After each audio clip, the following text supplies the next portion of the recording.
हारे हुए नेता को योगी ने क्यों बनाया मंत्री? पार्टी के अंदर ही कुछ नेता थे नाराज, फिर क्यों दिलवाई शपथ? नेताजी ने फोन कर पूछा सूट सिलवाया कि नहीं, मंत्री ने कहा नहीं, फिर दिया ऐसा जवाब सुनकर कहेंगे वाह। 4 नए मंत्री बनाकर योगी ने मोदी की झोली में 14 सीटें डालने का किया इंतजाम, बदल गए सारे समीकरण।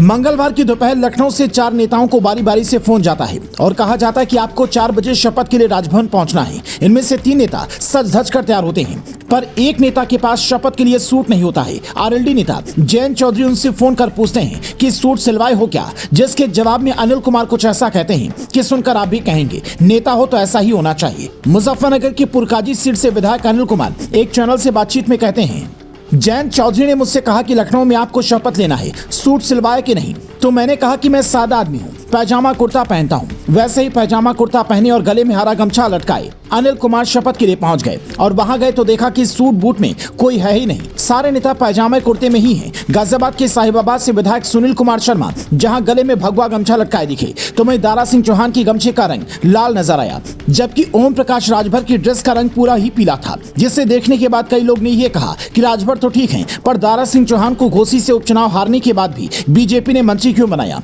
पार्टी में नेताओं की कमी तो नहीं है। आज भी योगी के कई विधायक यही चाहते होंगे कि मंत्री की कुर्सी मुझे मिल जाती, क्योंकि मैं जीत कर आया हूँ। तो ऐसा क्या हुआ कि दारा सिंह चौहान को मंत्री बनाना पड़ा? ये समझना भी बेहद जरूरी है। फिर बताते हैं कि कैसे इन 4 को मंत्री बनाकर योगी ने 14 सीटों का इंतजाम कर दिया है। पूर्वांचल में दारा सिंह चौहान की पकड़ अच्छी मानी जाती है। बसपा सपा के हर रणनीति का इनके पास जवाब है। यूपी की कुल आबादी में करीब 3 करोड़ चौहान वोटर्स हैं, जिन्हें 2024 चुनाव में साधने के लिए दारा सिंह चौहान जरूरी है। इसीलिए विधानसभा चुनाव हारने के बाद बीजेपी ने इन्हें विधान परिषद में भेजा और अब सीधा मंत्री बना दिया है। इनके अलावा बाकी के 3 चेहरों में एक दलित, एक ब्राह्मण और एक ओबीसी है, जिनके कंधे पर यूपी में बीजेपी को इस बार 75 पार पहुंचाने की जिम्मेदारी होगी। अगर आंकड़ों पर गौर करें तो यूपी के कुल 75 में से 21 जिले पूर्वांचल में आते हैं, जिनमें से कुल मिलाकर 26 लोकसभा सीटें हैं। साल 2019 के लोकसभा चुनाव में बीजेपी को यहां पर 19 सीटों पर जीत मिली थी, 4 सीटों का नुकसान हुआ था। ओपी राजभर और दारा सिंह चौहान के सहारे बीजेपी को उम्मीद है कि वहां की बाकी की 7 सीटें भी आसानी से जीत लेंगे। अगर पूर्वांचल से 26 सीटें बीजेपी को मिल जाती हैं,